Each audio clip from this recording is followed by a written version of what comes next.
Boa noite, pessoal. É com muita alegria e gratidão que nós estamos aqui em mais uma quinta-feira para o estudo da Fraternidade Espírita Amor e Caridade, para darmos continuidade ao nosso estudo do Livro dos Espíritos na questão 1009, que é a questão em que os filósofos colocam sobre a duração das penas. É muito bacana essa questão 1009, a gente está continuando ela. Vamos ver se nós finalizamos ela hoje, porque o intuito não é ter pressa, o intuito é aprofundarmos um pouquinho nesse estudo. Mas a Dani vai ler uma mensagem, Carol vai nos ajudar. Que sejam todos muito bem-vindos nessa casa de Jesus, no amparo dos amigos espirituais e sempre na companhia do Deus maior. Boa noite a todos. Boa noite a todos. Sejam todos muito bem-vindos a mais um estudo da noite. Rogativas. Na oração, pede você um raio de luz, esquecendo quase sempre que tem ao seu dispor o foco solar para você cumprir os sublimes desígnios. Seu espírito suplica uma réstia de amor e em torno, a humanidade aguarda a manifestação da sua capacidade de amar. Roga você a concessão de encargos que o habilitem a colaborar com a sabedoria divina e ouvida que milhões de seres estão à espera de sua disposição de servir, em nome do Pai Celestial. Seu coração reclama sinais do céu, e enquanto o sábio dos sábios manda colorir flores e horizontes para seus olhos, você procura vãos entretenimentos e nada vê. Você exige justiça para os seus casos pessoais e diariamente complica situações e problemas, sem reparar que a harmonia suprema retifica sempre ao redor dos seus pés, por intermédio da dor e da morte. Você deseja oportunidades de crescimento e ascensão na espiritualidade superior, mas frequentemente foge aos degraus do esforço laborioso e humilde de cada dia, concedidos a você pela infinita bondade, a título de misericórdia. Se está sempre rogando felicidade eterna, recusando os recursos para adquiri-la, que espera você para o caminho? Qual o título? Rogativas. Rogativa. Mestre Jesus, é com imensa alegria, Senhor, que agradecemos a oportunidade de mais um estudo na Fraternidade Espírita Amor e Caridade.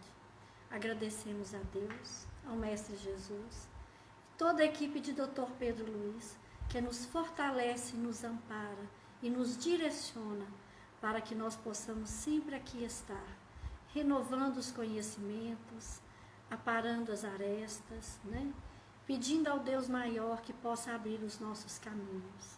Mestre Jesus, na paz e na alegria de momentos melhores, a nossa rogativa hoje, Senhor, é para que tenhamos coragem e força para, na alegria da fé, passarmos pelas aflições, sem perder o ânimo, conforme o ensinamento de Jesus. A nossa rogativa hoje, Senhor, é de agradecimento aos bons espíritos que abraçam os nossos irmãos nos hospitais. A nossa rogativa hoje, Senhor, é um abraço que enlaça todos os que estão sofrendo e passando as suas dificuldades. A nossa rogativa hoje, Senhor, é um abraço dos nossos irmãozinhos que desistiram de passar na porta estreita e pela dificuldade sucumbiram.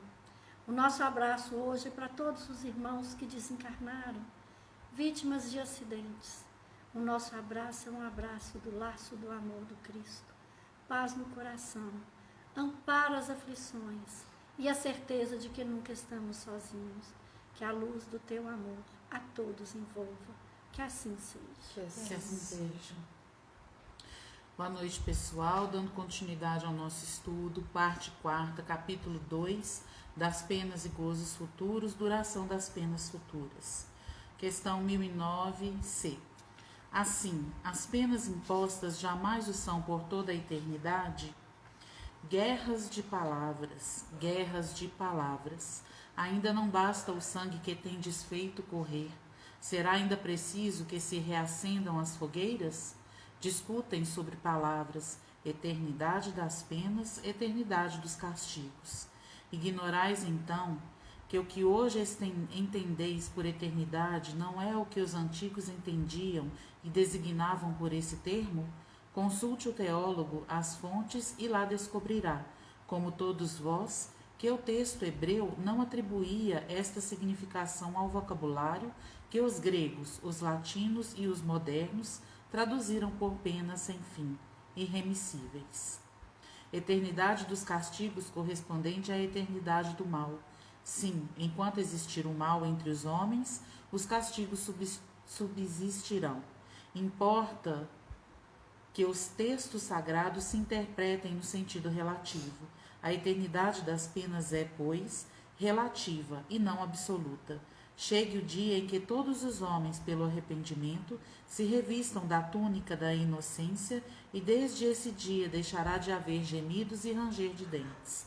Limitada tendes, é certo, a vossa razão humana, porém, tal como a tendes, ela é uma dádiva de Deus, e com auxílio dessa razão, nenhum homem de boa fé haverá que de outra forma compreenda a eternidade dos castigos, pois que, fora necessário admitir-se por eterno o mal, somente Deus é eterno e não poderia ter criado o mal eterno. Do contrário, forçoso seria tirar-se-lhe o mais magnífico dos seus atributos, o soberano poder, porquanto não é soberanamente poderoso aquele que cria um elemento destruidor de suas obras. Humanidade, não mergulhes. Peraí que tô indo lá pra... Peraí. O texto é grande, né? É. Ele chama humanidade. É porque ele desceu para Paulo. Tá aqui. Humanidade. Fora necessário admitir-se por eterno mal. Somente Deus é eterno e não poderia ter criado o mal eterno. Do contrário, forçoso seria tirar-se-lhe o mais magnífico dos seus atributos, o soberano poder. Porquanto não é soberanamente poderoso aquele que cria um elemento destruidor de suas obras. Humanidade, não mergulhes mais os teus tristes olhares nas profundezas da terra, procurando aí os castigos. Chora, espera, expia e refugia-te na ideia de um Deus intrinsecamente bom, absolutamente poderoso, essencialmente justo. Platão. Pessoal, essa questão 1009, primeiro falou Santo Agostinho, depois falou Lemaitre, e hoje a gente vai falar as palavras de Platão e de Paulo apóstolo. Por que ela é tão grande nesta parte que fala, né, no capítulo 2, na parte 4, das penas e realizações futuras? É para nos acordar com a realidade da fé raciocinada, de uma fé que a ciência não apaga. Então a questão 1009 ela fala: as penas impostas jamais o são por toda a eternidade. E nós voltamos a falar que Deus é esse, que sendo todo poder e bondade, não perdoaria um erro e alguém ficaria pagando eternamente. Pela razão, pelo raciocínio, pela razoabilidade, nós temos que entender a nossa fé dentro dos princípios, os 3 princípios tão básicos que Platão nos convida, que Paulo falava, né? Justiça, o amor e a ciência. A ciência são as leis da natureza que muitos ainda nós não descobrimos. Tudo que existe no universo, os cientistas dizem que o homem só tem conhecimento de 5%. Tem 95% de leis acontecendo na natureza e que nós ainda não deciframos. E Deus não perde, nunca vai perder pela razão única de que Ele é soberano, justo e bom e o Criador. Deus não perde o seu valor, a sua grandeza, quando a ciência avança, muito pelo contrário. Cada vez que se descobre algo, que a ciência avança, mais se fortalece os ensinamentos de Deus na lei e na boa nova que Jesus trouxe para nós. Quanto mais a ciência avança, mais nós temos certeza que Deus é maravilhoso. Einstein dizia, Deus não joga dados com o universo. Então essa questão 1009, quando ela fala, né, não, mas vai ter as penas, serão impostas por toda a eternidade, por que isso? Porque nós colocamos em Deus característica que é do homem. Nós classificamos Deus, nós medimos Deus pela nossa régua. Nós o adoramos, nós o louvamos, né? Mas na hora de praticar, nós saímos com bandeira aí defendendo aborto, defendendo eutanásia e defendendo suicídio. A eutanásia é um tipo de suicídio, né? Eutanásia, o suicídio, o aborto. O que mais que nós defendemos? Pena de morte. Violência. Que Deus é esse, né? Que nós juramos, falamos que amamos, mas a primeira contrariedade a gente quer pena de morte para alguém. Então é isso que dizemos. Como que pode isso? Porque nós colocamos Deus com os atributos nossos. Medimos as pessoas pela nossa régua, pelos nossos valores. E Deus é soberanamente justo e bom, né? Os espíritos nos respondem que não existe pena eterna. E pela simples razão de um Deus Criador, que Jesus veio trazer a sua boa nova, né? O Evangelho, a condição de que o reino não está preso só na matéria, só no planeta, né? Que o meu reino não, que Jesus disse, né? A felicidade não é só desse reino, há muitas moradas na casa do meu Pai. Então Jesus veio para nos trazer e nos dar exemplo, que o maior legado do Mestre Jesus foi as suas obras. E aí a gente pensa o seguinte, a gente quer tirar a matéria, né? Colocamos Deus como algo material, e Ele é essência, Ele é amor. Então, quando Platão diz aqui, guerra de palavras, porque ele ainda fala que nós ignoramos o vocábulo, o estudo da palavra eternidade, né, como pena sem fim. Na hora de traduzir os vocábulos na época do Cristo, o aramaico, né, que Jesus falava, uma mesma palavra tinha vários significados. Era um vocabulário pequeno, eram tribos, né, praticamente cidades muito pequenas, cada um tinha o seu, praticamente o seu dialeto. Então, na hora de traduzir, se traduziu com a intenção humana. Quando se fala, né, que é mais fácil um camelo passar pelo buraco da agulha que um reino ganhar, que um rico ganhar o reino dos céus, na verdade é o seguinte, a palavra cabo, fio, que hoje nós chamamos, né, uma linha, significava a mesma coisa de camelo. Na hora de traduzir, ficou passar um camelo. Então, é impossível. Que Deus é esse que permite que alguém nasça e ganhe dinheiro e ele nunca terá o reino dos céus? Então, é este conhecimento que a doutrina espírita vem nos convidar. Por isso a importância do estudo, do conhecer, do sermos racionais. Por isso, através desse conhecimento, que nós devemos tratar todas as pessoas como os nossos irmãos. Todos somos um. Então, é este o convite.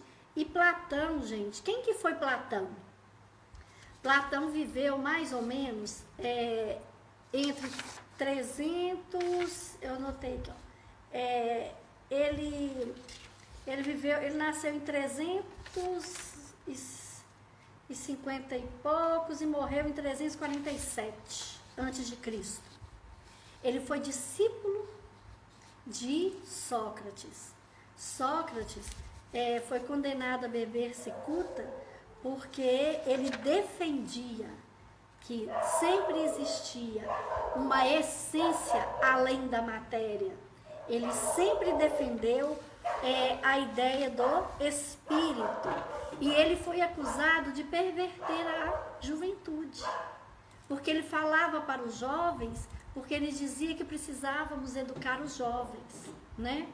Então, Sócrates, ele voltou inteiramente discutindo as virtudes humanas numa época em que os poderosos eram cercados dos castelos e de vidas e de uma vida soberanamente, né, de riqueza, e que a maioria das pessoas das cidades viviam à margem. E ele começou a fazer todo um levantamento para mostrar, né, e para acreditar e falar sobre as virtudes, sobre o ser bom, sobre o merecimento, né? Então ele foi muito bacana. E Sócrates, quando condenado, foi dito a ele: arrependa do que falou, negue o que falou. E ele falou: jamais poderia fazer isso, porque se eu fizer isso eu vou estar negando a vida. Porque ele tinha plena certeza de que a vida não era só a matéria. Platão foi seu discípulo. E Platão começou a trabalhar e montar as academias, né? E ele explica que a alma, antes de ficar aprisionada no corpo, ela habita o mundo luminoso das ideias, guardando apenas vagas lembranças da existência anterior. Ele falou isso em 340 antes de Cristo. Olha só. E as ideias dele, né? Ele fala que servia para... As ideias de Sócrates serviram para Platão falar sobre o significado que cada palavra podia ter na nossa vida e na emoção.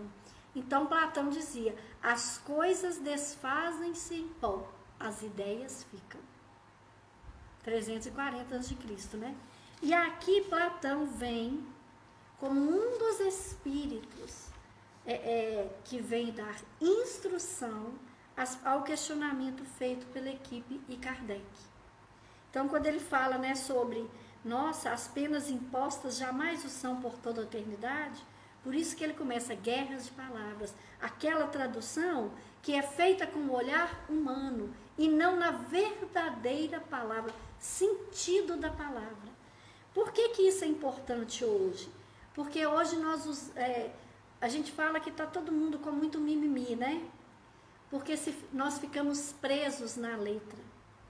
Paulo de Tarso dizia: a letra mata, os exemplos arrastam.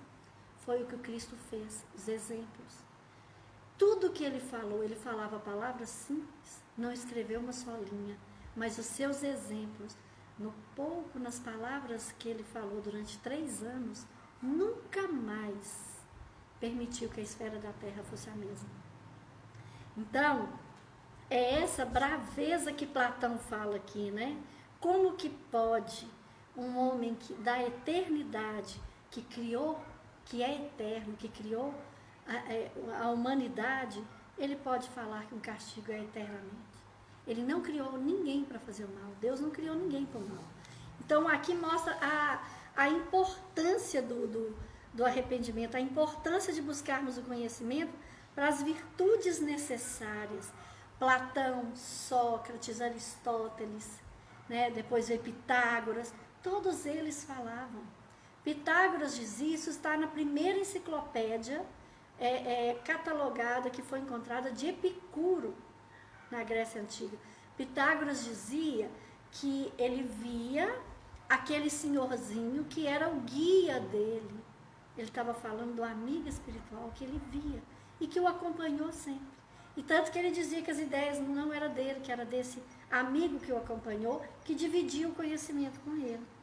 Então, a sabedoria, justiça, gente, mostra pra gente a verdade, mas a justiça divina. O amor é a mesma tradução que caridade. E a ciência é a sabedoria. E só adquirimos e somos capazes de praticar e ter fé quando nós temos o conhecimento e uma aceitação da ciência. A ciência como lei da vida, a ciência como lei de Deus. Não para divergir, mas que elas possam convergir com respeito. Então, quanto mais se avança, mais se descobre. Gente, olha só, Coincidentemente, a gente falando aqui que Platão fala, né? O soberano poder de Deus, e Cristo, na sua bondade, dizia: meu Pai trabalha até hoje, eu também. Então, Jesus nos convidava nas aflições a ter bom ânimo. Jesus nos convidava nas situações difíceis a ver o que era bom. Quando com seus 3 discípulos passando por um cachorro, né, que já estava em estado de putrefação, todos os seus discípulos reclamando do cheiro, o Cristo olha e diz: que belos dentes. Em todas as ocasiões, percebermos a beleza de Deus. E é isso que Platão nos faz acordar. Opor a ignorância, gente. A justiça é uma verdade. Ela opõe a ignorância. O amor é a caridade, opõe ao ódio.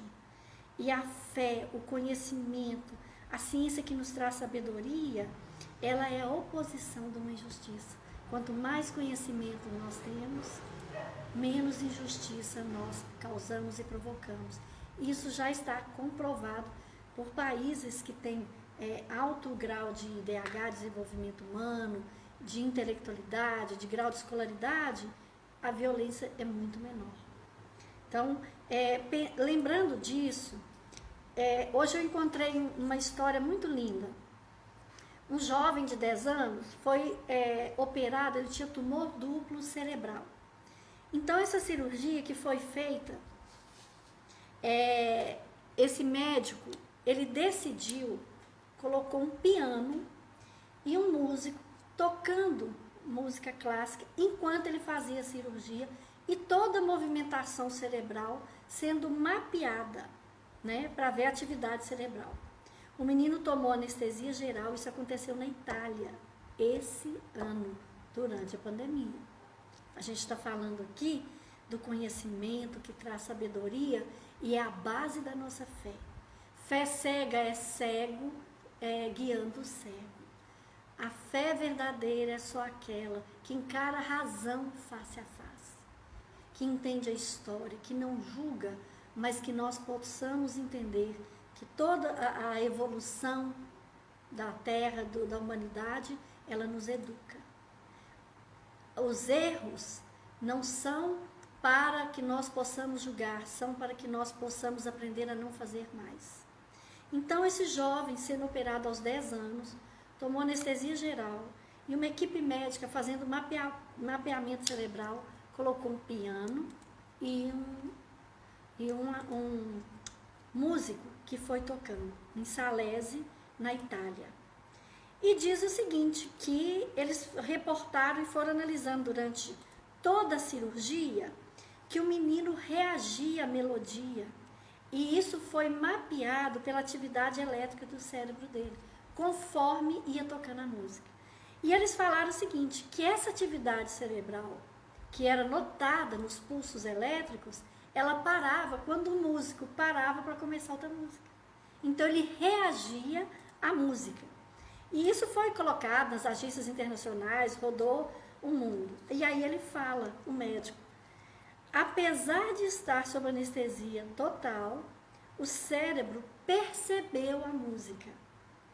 Disse o músico Emiliano Tosso, que acompanhou toda a cirurgia. E o músico achou uma coisa impressionante.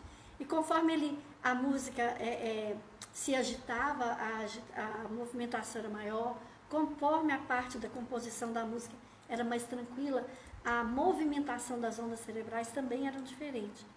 E ele falou o seguinte, quando o menino acordou, perguntaram para ele, olha, você estava, né, sendo operado, você ouviu alguma música? E ele disse, sim, ouvi, e eu estou muito bem. E aí, essa agência diz que foi a primeira vez que uma equipe médica incluiu música, um piano de cauda dentro de uma sala de cirurgia. E aí eles falam que a medicina e a arte caminharam de mãos dadas, todo o procedimento foi um sucesso, correu tudo bem, não teve complicação, teve uma atmosfera mágica de completa harmonia. Isso são palavras do neurocirurgião. André Luiz, em toda a sua obra, que foi ditada e psicografada por Chico Xavier, ele explicava a importância do nosso pensamento, do nosso sentimento, dos nossos gestos, da nossa emoção, porque nós, como espíritos reencarnados, emissores dessas emoções e pensamentos, nós emanamos para os outros e principalmente para nós a consequência das nossas vibrações e energias. O receptor, aquele outro que convive conosco, que conversa conosco, que é obrigado a cruzar conosco numa rua, ele vai receber essa frequência e essa onda. Nós podemos emitir verdadeiros dardos violentos, envenenados para o próximo, ou como esse jovem que se recuperou tremendamente bem nessa cirurgia, e o médico diz que sentiu uma onda de harmonia como ele nunca viu na sala de cirurgia. Ele falou que parecia mágica. E aí, André Luiz ditou isso, que as vibrações no organismo, né, na consequência de todos nós, se nós soubéssemos a influência da capacidade e a força do nosso pensamento, da nossa prece, da nossa rogativa, como Dani leu nesse livro Agenda Cristã. Se nós soubéssemos disso, nós usaríamos mais toda essa potência que Deus nos concedeu para termos certeza de que emanaríamos mais amor, seríamos mais justos, praticaríamos mais caridade, buscaríamos mais conhecimento e todo o planeta estaria melhor. Esta pandemia, ela nada mais é do que tudo que nós julgamos para o planeta, tudo que nós emanamos está caindo em nossos braços. Nós estamos colhendo exatamente o padrão vibratório e energia que nós plantamos. É muito interessante isso, né? André Luiz catalogou tudo isso, que conforme as nossas ondas, os nossos pensamentos, nós emitimos som, cor, cheiro. Quem não chega às vezes perto de um lugar e fala que está com um cheiro ruim, só ele está sentindo um cheiro ruim. Ou só ele sente o perfume, a presença. Paulo de Tarso já dizia, nós todos somos cercados por uma nuvem de testemunho. A ciência comprova isso numa cirurgia com música. Ciência, amor, justiça de Deus e caridade. É isso que Platão nos chama a atenção. Humanidade, não mergulhe seus tristes olhares nas profundezas da terra procurando castigo. E Platão nos convida, chora, espera, espia, refugia-te na ideia de um Deus intrinsecamente bom, absolutamente poderoso, essencialmente justo. Que assim seja. Que assim seja.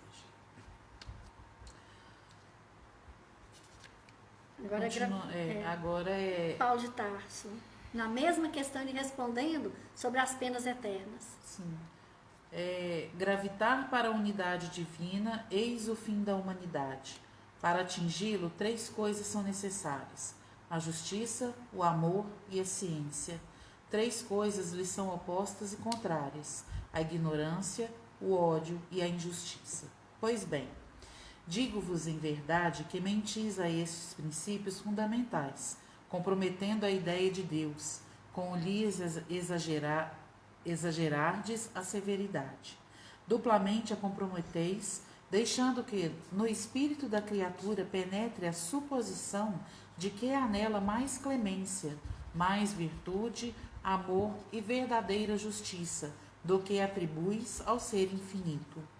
Destruís mesmo a ideia do inferno, tornando-o ridículo e inadmissível às vossas crenças, como o é aos vossos corações o horrendo espetáculo das execuções, das fogueiras e das torturas da Idade Média, pois que, quando banida se acha para sempre das legislações humanas a era das cegas represálias, é que esperais mantê-la no ideal?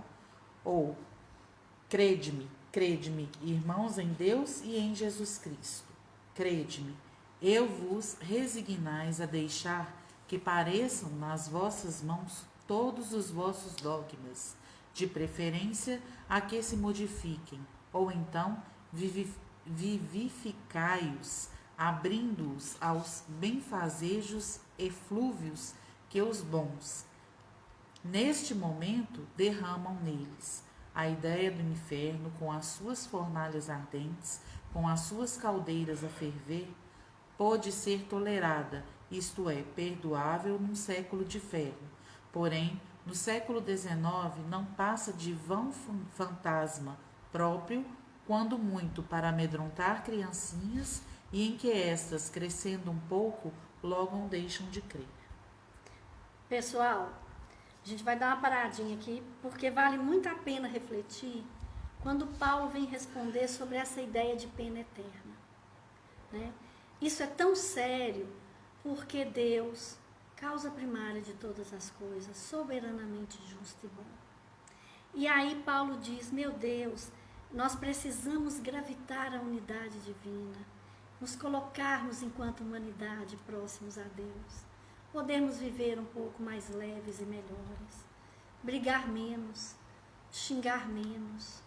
E aí, como conduz, né, Platão nos convida, chorar, esperar, confiar, entregar, mas sempre refugiados na ideia de um Deus pura e unicamente bom, absolutamente poderoso, essencialmente justo.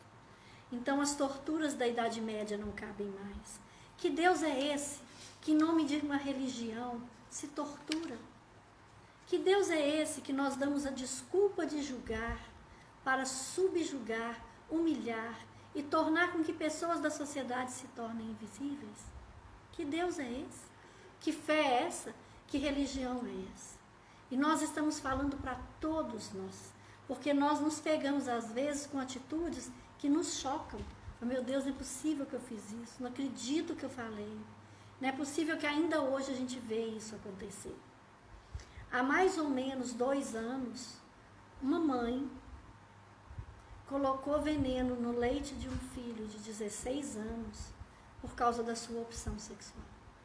Ela envenenou o filho, dentro do seu processo religioso, ela envenenou, colocou veneno no leite de um jovem de 16 anos.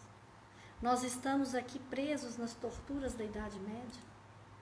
Deus é soberanamente justo por amor. O Cristo passou por todos os lugares, atendeu a todos, e justamente todos que eram considerados inferiores e impuros, ele fez questão de curar, de abraçar e de envolver. E a todos ele dizia, vá, não peques mais. A nenhum ele perguntou por que fez isso, a nenhum ele julgou. Ele só dizia, tua fé te curou. Vai, não peques mais. E nós não entendemos que são as nossas atitudes que nos adoecem. São as nossas atitudes que nos limitam, que nos paralisam. E nessa luz e nessa bondade divina, vem o Cristo nos ensinar. E todos esses homens maravilhosos, espíritos de luz, de grande sabedoria, com a filosofia, com o pensar, com o refletir, para nos fazer conhecer, para nos fazer ampliar a nossa visão, o nosso entendimento. Saímos da idade escura, da idade das trevas, onde se torturava por muito pouco, e vem todo o iluminismo nas artes, nas músicas, na moda, na evolução, com a tecnologia chegando, telefone, imprensa, né? A energia elétrica. Por que isso? Para que nós pudéssemos abrir a nossa mente e recebermos o Consolador prometido como uma verdade muito maior do Cristo. Olha só, se a sociedade, se nós enquanto sociedade precisamos banir todo tipo de absurdo, de tortura, de julgamento e de maldade, por que nós achamos que Deus colocaria eternamente alguém em punição? Se nós, enquanto sociedade, já estamos evoluindo. É impressionante. Hoje a gente estava fazendo um estudo e eu não notei não, mas eu estava lendo o seguinte. Olha bem, gente, tá aqui, ó. a mortalidade infantil caiu no Brasil. Em 1940, de cada 1.000 crianças que nasciam, 146 morriam. Muito jovens. Em 2019, né, a taxa foi entre a cada 1.000 morriam 146. Hoje, a cada 12.000 morrem 146. E essa taxa para criança até 5 anos, ela caiu de 212 para 14.000 no mesmo período. Recuou 85%. De cada 100 que nascia, né, 85% que morria já não morrem mais. Isso é evolução, isso é a ciência, isso é o conhecimento, isso é o cuidado. É o Deus nos permitindo progredir e evoluir. Mas nós temos a tecnologia, nós temos mais conhecimento, nós temos mais acesso. Mas continuamos ainda mandando pedra nos nossos cliques nas mídias sociais. Continuamos mandando ainda recadinhos irônicos. Mandamos ainda julgamentos pesados, né, em vez de incentivarmos. Então, a meta da notícia é muito boa, porque olha só como que a ciência avança e nos permite. O diabetes é uma doença que nos educa uma condição alimentar. Ela limita, é sofrido, né? É difícil aqueles que precisam tomar lá suas injeções todo dia. Mas para quem, repara, principalmente para quem tem a limitação da dieta, são os que mais fazem tudo por um doce. Por que isso? Para nos educar que as nossas vontades, a nossa satisfação material, ela precisa ser limitada, porque só sofrendo, passando por essas restrições, nós seremos capazes de passar por contrariedades sem desistir da vida. Então, nós somos educados naquilo em que nós excedemos. Então, cada um de nós, dentro da sua teimosia, puerilidade, os nossos maiores defeitos, as nossas maiores imperfeições, conhece-te a ti mesmo. Este é o maior ensinamento do Cristo. Conhece-te a ti mesmo, amar teu Deus acima de todas as coisas e ao próximo como a ti mesmo. Se nós não nos conhecemos, se nós não reconhecemos as nossas dificuldades, como nós vamos cobrar e determinar pena eterna para o outro, né? Uma notícia que foi considerada incrível. Os médicos no Canadá, eles conseguiram curar milhares de camundongos que tinham diabetes. E eles vão agora passar essa pesquisa, esse procedimento para curar o homem. Nós estamos no meio de uma pandemia. Todas as vezes em que existem grandes dores humanas, muitas bênçãos, tecnologia, evolução, remédio e cura surgem. E nós falamos nas tristezas, vamos falar nas alegrias, o olhar de Jesus. Então ele diz que a equipe técnica está desenvolvendo células tronco do pâncreas que podem produzir insulina. E eles trataram milhares de camundongos e o resultado foi extremamente positivo. E esse tratamento é pioneiro e eles já vão partir para o tratamento humano, né? Abençoados sejam os irmãos que abriram mão da sua adolescência, das farras e das bebedeiras, para ficar dentro de um laboratório fazendo pesquisa, passando as madrugadas. Abençoado seja aquele rico que ganhou dinheiro e doou para que as pesquisas pudessem ser efetivadas, levadas a sério e virar remédio. Então, em tudo dai graça, o Cristo não erra. Que assim seja. Que assim seja. Dando continuação às palavras de Paulo, vamos lá. Se persistirdes nessa mitologia aterradora, engendrais a incredulidade, mãe de toda desorganização social. Tremo, entrevendo toda uma ordem social abalada e a ruir sobre os seus fundamentos, por falta de sanção penal. Homens de fé ardente e viva, vanguardeiros do dia da luz, mãos à obra, não para manter fábulas que envelheceram e se desacreditaram, mas para reavivar, revivificar a verdadeira sanção penal, sob formas condizentes com os vossos costumes, os vossos sentimentos e as luzes da vossa época. Quem é, com efeito, o culpado? É aquele que, por um desvio, por um falso movimento da alma, se afasta do objetivo da criação, que consiste no culto harmonioso do belo, do bem, idealizados pelo arquétipo humano, pelo homem-deus, por Jesus Cristo. Que é o castigo? A consequência natural derivada desse falso movimento, uma certa soma de dores necessária a desgostá-lo da sua deformidade, pela experimentação do sofrimento. O castigo é o aguilhão que estimula a alma, pela amargura, a se dobrar sobre si mesma e a buscar o ponto de salvação. O castigo só tem por fim a reabilitação, a redenção. Querê-lo eterno por uma falta não eterna é negar-lhe toda a razão de ser. Em verdade vos digo, cessai de pôr em paralelo na sua eternidade o bem, essência do Criador, com o mal, essência da criatura. Fora criar uma penalidade injustificável, afirmai, ao contrário, o abrandamento gradual dos castigos e das penas pelas transgressões, e consagrareis a unidade divina, tendo unidos o sentimento e a razão. Paulo, apóstolo. Olha que maravilha as palavras de Paulo, né? Que é o culpado? Por efeito, o que é o culpado?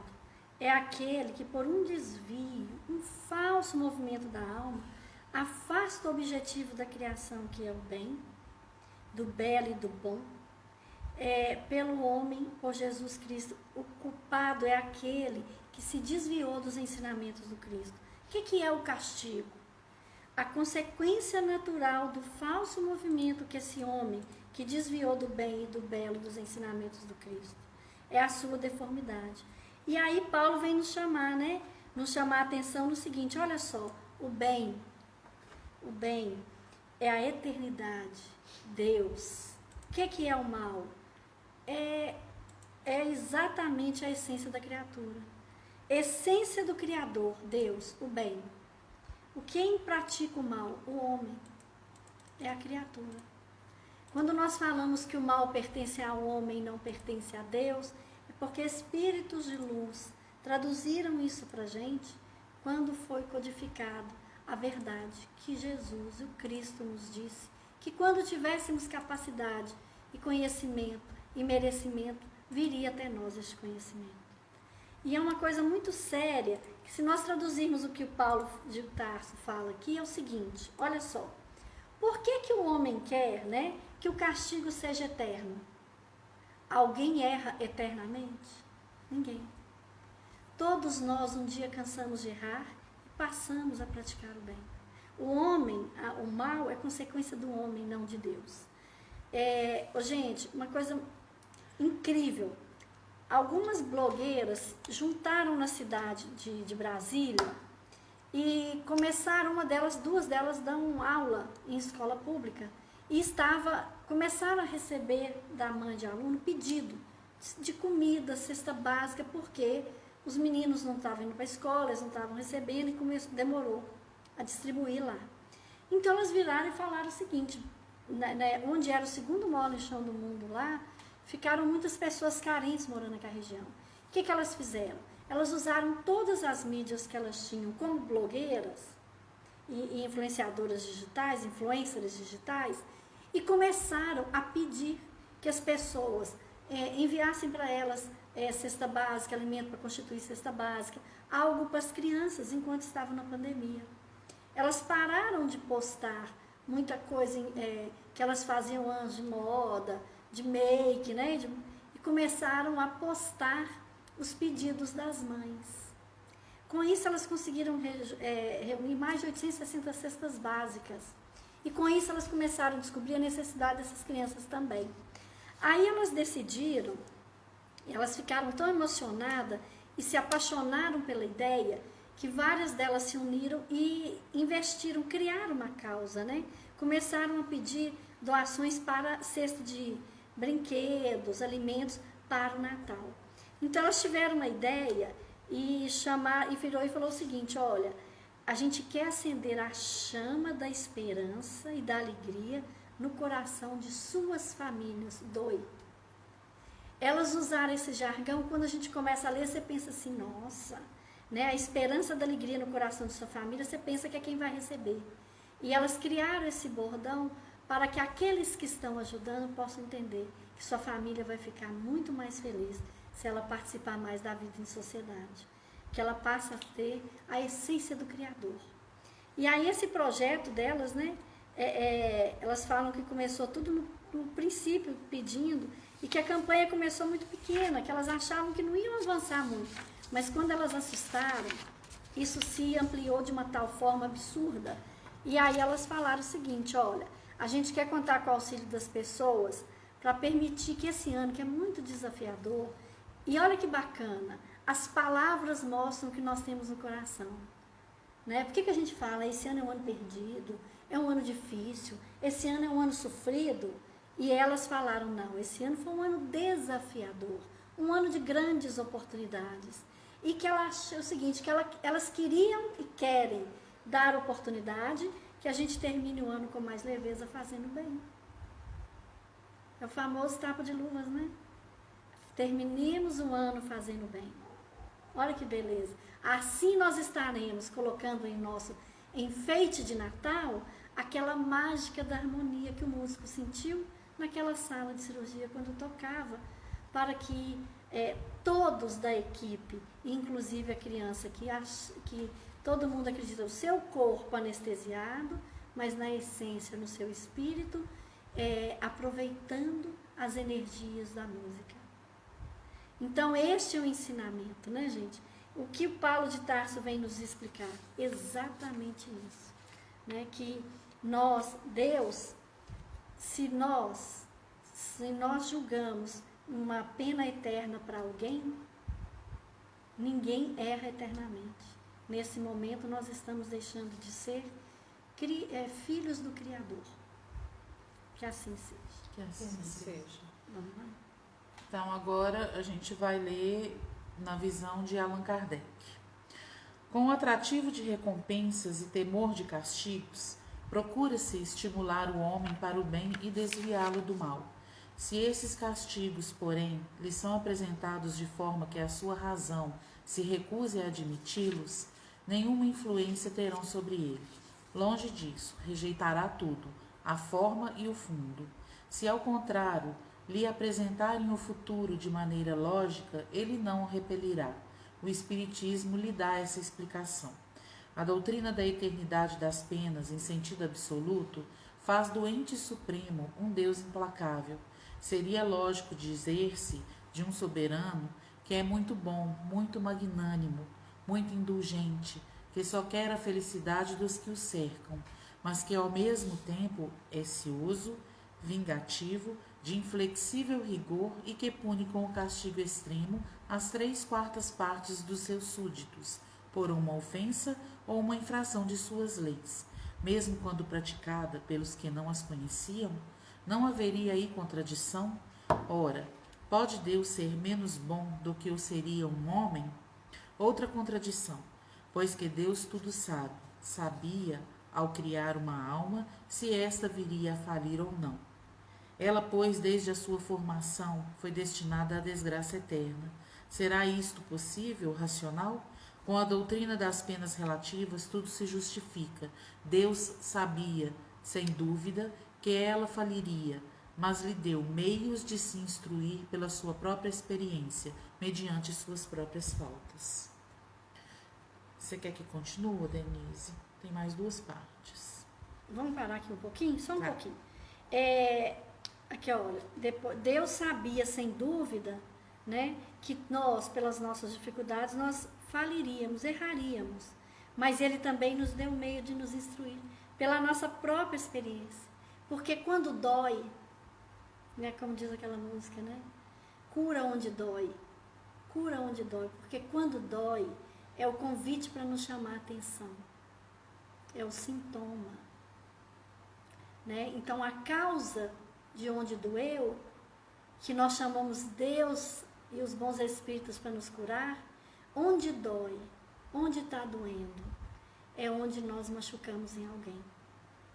Então, o convite é para aprender com essa dor. E é necessário que nós possamos aprender com os nossos erros, né? Para que nós possamos ter a certeza no bem. O expiar, o viver as dificuldades, o viver as doenças, as limitações financeiras, as decepções amorosas, as dificuldades na vida de família, na vida social, é justamente onde dói. É onde a gente causou a dor do outro, né? E um Deus tão bom que não nos pune, Ele nos permite renascer novamente e podermos naquele lugar onde plantamos muita tristeza e dor, que nós sejamos aquela mãe que aguenta a batalha do dia inteiro com o corpo doendo, mas arrumando tudo para os filhos chegarem, a casa estar limpa, comida gostosa. Onde dói, aquele pai que suporta 1000 desaforos de um chefe tirano, mas fica feliz com aquele salário no fim do mês para levar alimento para casa. Onde dói, aquele irmão que escuta o outro irmão tão difícil na farra, na dificuldade, debochando dele, e ele nos estudos, e ele ele se torna o exemplo da casa, e ele cuida desse outro quando está na velhice. Onde dói, é onde nós precisamos curar, né? Então, nesse sentido, ele vem nos convidar para essa reflexão. Divaldo diz que nós não devemos também ficar nos punindo, porque muitas depressões, muita depressão, tristeza, melancolia, ela não vem dessa vida. É a descarregar, a cristalização do nosso espírito em culpas, em erros, em dificuldades de eras passadas. Nós precisamos aprender a nos perdoar e transformar essa tristeza, essa depressão em amor e cura ao próximo. Chico Xavier dizia que todos os irmãos que estavam deprimidos, que os familiares deveriam fazer todo o esforço para fazer com que ele pratique alguma ação de amor ao próximo, que este era o grande princípio e início de uma cura. Nada é só físico nem só espiritual. Precisa ir ao médico, tomar remédio, porque é físico sim, mas é uma consequência de cristalização em outras eras. É uma tristeza e uma dor que nós não aceitamos.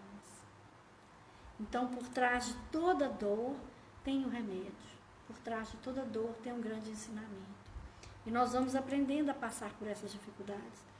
Há pouco tempo, né, numa discussão em grupo, alguém contando uma dificuldade que passou no trabalho, e aí a pessoa virou e falou assim: não estou acreditando, você é muito frouxo, você suportou essa humilhação toda, eu não estava nem aí, eu pedia conta, e aprontava e levava na justiça. A pessoa falou assim: você diz isso porque você não tem uma família para sustentar, você não tem boca para alimentar, porque quando nós temos uma família, qualquer desaforo fica pequeno, quando nós temos a responsabilidade de amar e de cuidar, né?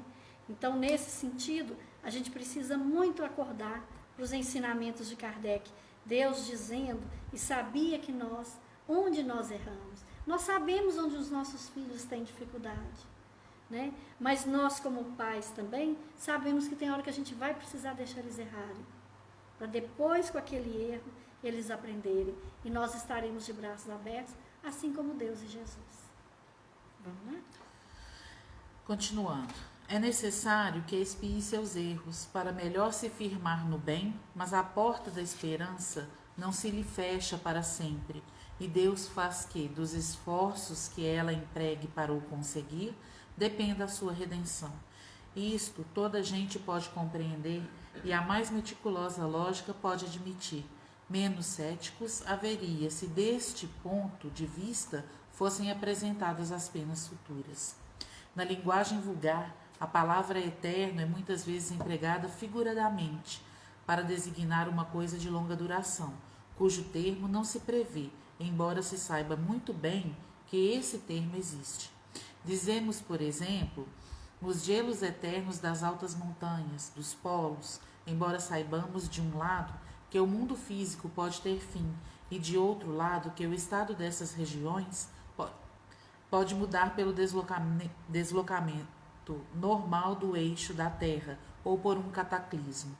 Assim, neste caso, o vocábulo eterno não quer dizer perpétuo ao infinito. Quando sofremos de uma enfermidade duradoura, dizemos que o nosso mal é eterno. Que há, pois, de admirar em que espíritos que sofrem há anos, há séculos, há milênios mesmo, assim também se exprimam? Não esqueçamos, principalmente, que não lhes permitindo a sua inferioridade divisar o ponto extremo do caminho, creem que terão de sofrer sempre o que lhes é uma punição. Pessoal, olha aqui, o convite, por que tem filósofos e espíritos de tremenda luz falando sobre as penas eternas? Fechando, né? Ele praticamente fecha com todo esse ensinamento desses espíritos a duração das penas futuras, a responsabilização pelas nossas atitudes e ações. Porque vem um espírito como Lamennais, Platão, Paulo de Tarso e Kardec. E Kardec agora vem falando, porque Kardec, como cientista, ele vem nos chamando para reflexão. Vamos, sejamos eternamente, a palavra eterno, nós usamos a palavra eterna de uma forma diferente de imortal. O eterno não teve início, nem teve fim, Deus. Nós tivemos início, fomos criados por Deus. Nós tivemos início e nós não teremos fim. Por isso somos imortais. E vocês perceberam que a Carol leu aqui para nós, né, neste ensinamento de Kardec, quando a gente fala que a espiritualidade maior nos diz que praticamente 70% de todos nós vinculados à Terra, encarnados ou desencarnados, ainda imperamos no mal. Olha o Kardec aqui codificando. A 3/4 partes ainda sintonizam no mal. A gente encontra isso também no livro A Caminho da Luz. Então, quando muitos amigos em palestras falam, gente, aproximadamente 70% dos que estão na Terra, né? Aí, na questão 1009, nós temos a confirmação de Kardec sobre isso. Quando seremos, nessa transição, um planeta em regeneração? Né? Quando esses 70%, pela renovação da reencarnação, não por um cataclismo destruindo o planeta, e muito menos com uma bomba atômica destruindo tudo, pela renovação e nascimento das novas crianças. Eles já estão nascendo sem querer comer carne vermelha, eles já nascem extremamente preocupados com o meio ambiente. Há pouco tempo, uma mãe filmou numa pracinha em São Paulo, o filho dela, de 3 anos de idade, eles estavam numa feirinha, numa grande praça, num bairro de classe média alta em São Paulo. E ela filmou achando lindo o menininho de 3 anos, aproximadamente 3 anos e pouco, todo mundo andando, passando de um lado para o outro, ninguém notou um catador de latinha, morador de rua, descalço, sujo, catando todas as latinhas para vender. E ele pegava a latinha, amassava e jogava no seu saco lá que ele estava amontoando. E ela filmou o filho dela e morria de rir. O menininho pegava a latinha, com toda dificuldade, tentava amassar com o pezinho e colocava no saco. Rodou a praça inteira, com 3 anos de idade, ajudando o morador de rua a catar as latinhas. E quando acabou, ele ainda fez assim com a mãozinha. Ele olhou para a mãe, agora nós podemos ir embora. Então, é essa geração que olha para o outro e só vê o outro. Ele não está preocupado com a cor, com o tamanho, se está faltando parte, se não está faltando, se fala direito, se não fala, se está vendo, se não está vendo. É só o outro. E esse outro importa. Vamos lá? Continuando.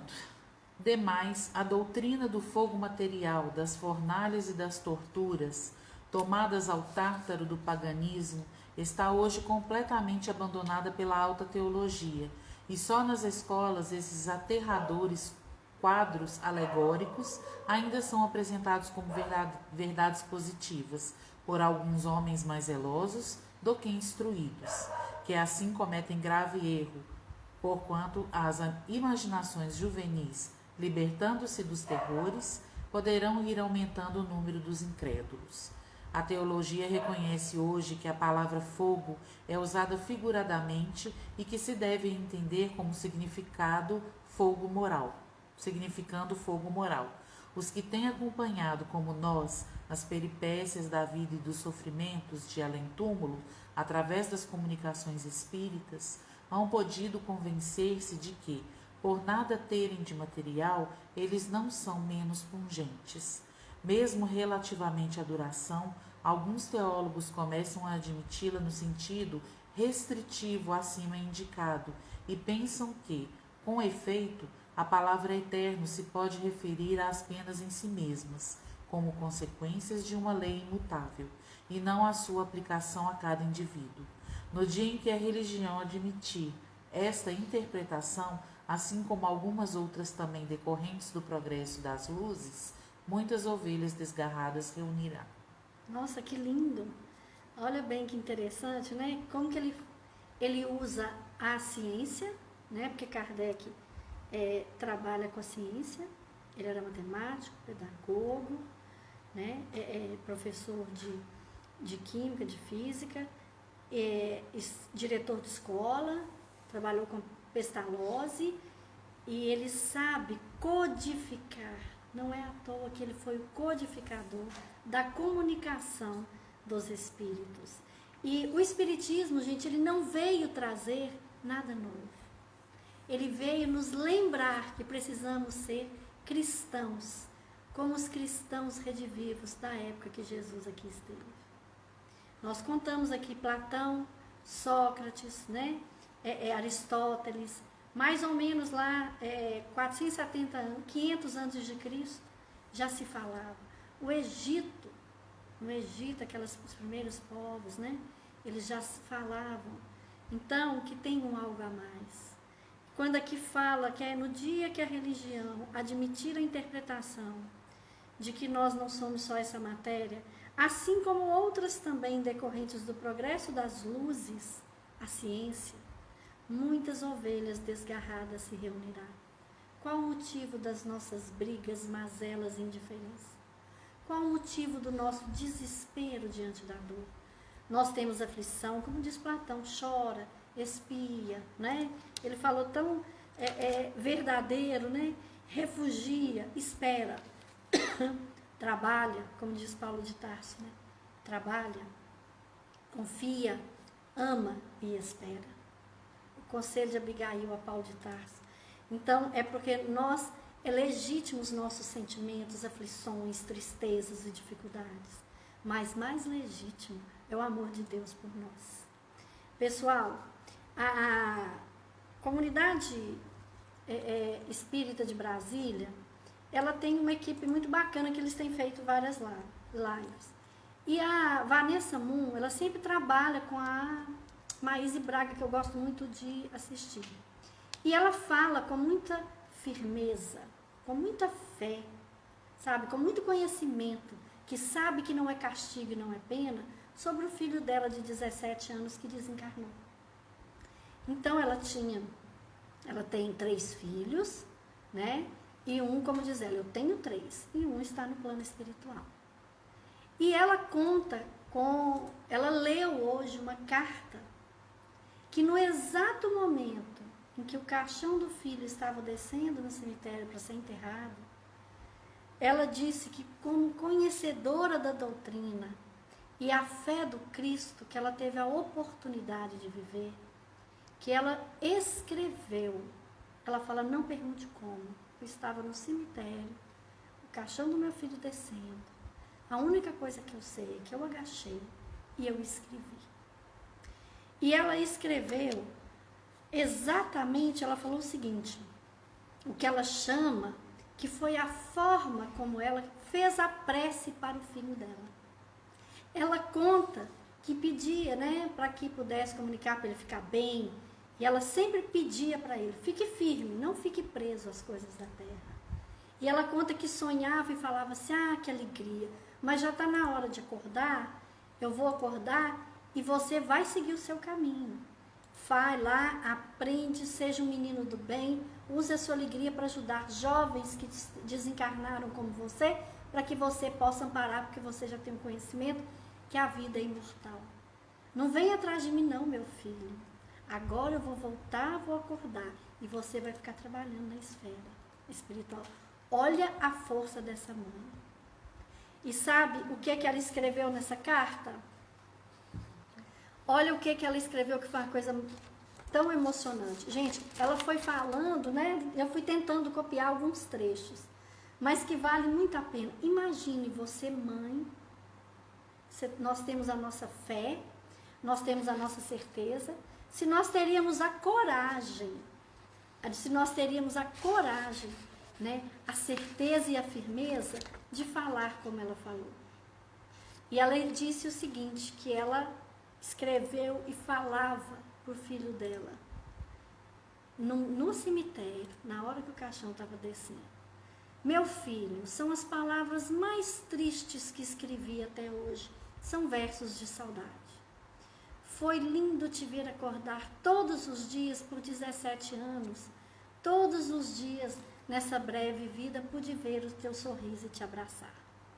Eu só te via de branco desde pequenininho, então eu achava que você era médico, e toda vez que eu olhava para você eu te via de branco, e a gente conversou e nós achamos que era isso. Hoje eu sei por que eu só te via de branco. É o branco da luz, é o branco do teu espírito, que na tua brancura vai ajudar outros irmãos quando puder se recuperar. Porque será lindo, sempre lindo no plano espiritual, e você viverá lá no plano espiritual para ajudar outros espíritos tão jovens quanto você, e que você vai poder ajudá-los a acordar tão lindamente como você é. Estaremos sempre ligados a você, meu filho. Filho lindo, desapegue das coisas daqui. Não fique preso às coisas que você gosta, do seu quarto, da sua casa, mas não desapegue do amor da sua mãe, dos amigos e dos irmãos. E essa mãe ainda escreveu, Jesus te abre os braços, vá com ele. E ele vai te receber e te estenderá muito amor. Você entenderá que a vida espiritual, meu filho, é bela, que ela não tem dor, porque ela não tem fome, não tem cansaço. Eu te amo, filho, mas Deus te ama muito mais do que eu. Eu te devolvo aos braços de Deus, pois os filhos não são nossos, são de Deus, até o retorno no tempo de Deus. Imagina uma mãe. Então, muito lindo. E ela falou com uma firmeza, e ela falou com uma alegria, numa alegria na certeza. E ela conta que sonhava com ele e falava com ele, não venha comigo, você precisa ficar aí, a sua história é aí. E o nosso amor não separa. Então, gente, cristãos redivivos eram aqueles que nos circos de Roma, eles entravam cantando, sabendo que às vezes eram julgados neles vísceras e sangue, para que os leões com fome os comessem mais rápido. E eles cantavam.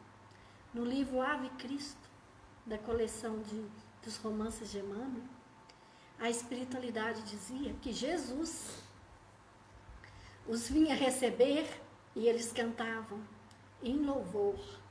Eles não sentiam tanta dor. Nos primeiros desconforto dos ataques das feras ou do fogo, eles eram retirados. E Maria, mãe de Jesus, e os bons espíritos diziam, Ave Cristo, os que te amam, os que te louvam, te amam para sempre. Os que louvam a Cristo amam para sempre. Ave Cristo. Olha que maravilha. Neste mesmo livro, Ave Cristo, o Rubro, ao ser torturado naquela roda, em que ele ia também ser morto, os outros cristãos e ele com 2 filhos e a esposa preocupado, porque ele foi pego estudando os ensinamentos e pregando sobre Jesus. Passa um homem muito distinto, ajoelha, agacha perto dele, ele já todo quebrado naquela roda, e diz: morre em paz. Ainda hoje, seus filhos e tua esposa estarão na minha casa. Nunca, nunca o Cristo nos desamparou. O que nos falta é a fé raciocinada, é a fé da razão, é a aceitação das nossas limitações. O que nos falta é a coragem, gente. Precisamos pedir. Hoje a Dani leu sobre a prece da rogativa. Nós precisamos pedir a coragem para sermos fortes. Como no Evangelho de Mateus, que Jesus disse: na vida tereis aflições, mas tenha bom ânimo, eu venci o mundo, vós também podeis. E todas as vezes que somos convidados para apertar um tiquinho mais a nossa roda, para apertar um tiquinho mais as nossas dificuldades, que nós possamos, como Chico, soltar perfume, ser perfume, levar um sorriso. E se a lágrima descer, que seja de alegria e de esperança. Que nós possamos pedir a Cristo e a Deus a coragem de sempre agirmos melhor, com atitude, sermos fortes, para termos escolhas melhores, apesar da dor. Não é fácil. Falar é muito fácil. Ficar preso às letras e o decorar é muito fácil. Mas e o praticar quando ninguém não está nos vendo, né? Então, guardar aquele bombom que você ganhou e levar para o porteiro do seu prédio na hora de ir embora, né? Guardar, às vezes, uma coisa tão simples e levar para uma pessoa que a gente sempre passa dela todo dia e nunca fala nem oi, não é? Então, que nós todos possamos entender que pena é eterna se nós não erramos eternamente. Não existe. Sábios, espíritos de luz, o convite de hoje é que nós possamos levar, carregar a nossa cruz com a alegria e a serenidade do Cristo, no abraço de um Deus maior. Que assim seja. Que assim seja. Pessoal, nós encerramos essa questão 1009, né? E vamos, semana que vem, começar ressurreição da carne, a partir da questão 1010. As questões agora desse final, né? O coração já está apertando, porque na 1019 acaba o livro dos Espíritos, e essa essência, depois da conclusão, nós vamos gastar algumas semanas. E vamos todos nos encontrar na próxima quinta-feira. E que cada um de nós, na próxima quinta-feira, tenhamos a coragem de, ao lembrarmos do nosso estudo, nós lembrarmos de Dr. Pedro Luiz, de Jesus, de Deus, e sentirmos um pouquinho mais que tivemos uma semana melhor, praticamos mais o bem, vencemos as nossas dificuldades, que a gente errou, mas que a gente vai tentar acertar de novo. Vamos para a nossa prece inicial, final. Fechar os nossos olhos, acalmando os nossos corações. Mestre Jesus, Espírito de Deus, Espírito crístico de Deus, que essa luz do teu amor, que nos aquece com o sol, que nos refresca como o vento, possa, Senhor, emanar o perfume da noite serena, tranquila, onde o brilho das estrelas nos faz olhar para o alto, onde esquecemos o lodo e o charco e buscamos o teu perfume de amor. Que estas vibrações possam cair, Senhor, como pétalas no perfume que cura todas as nossas dores, que acalma a nossa alma, que protege cada lar em todos os recantos do nosso planeta, que abrace cada hospitalzinho, que envolva cada irmãozinho, cada amiguinho nosso tão lindo, os nossos velhinhos, que possa abraçar as nossas crianças, que emana a luz da cura, do amor, da esperança, da renovação. Não vamos esperar, Senhor, desencarnar para reencarnarmos melhores e aprendermos os erros. Vamos, Senhor, pedir o teu amparo, a tua luz e o exemplo de Maria, para abrirmos os caminhos. Por mais chagas, dores e dificuldades, vamos abrir no abraço e no alimento ao próximo, na alegria do outro, acender o teu coração em nós. Que assim seja. Que assim seja. seja.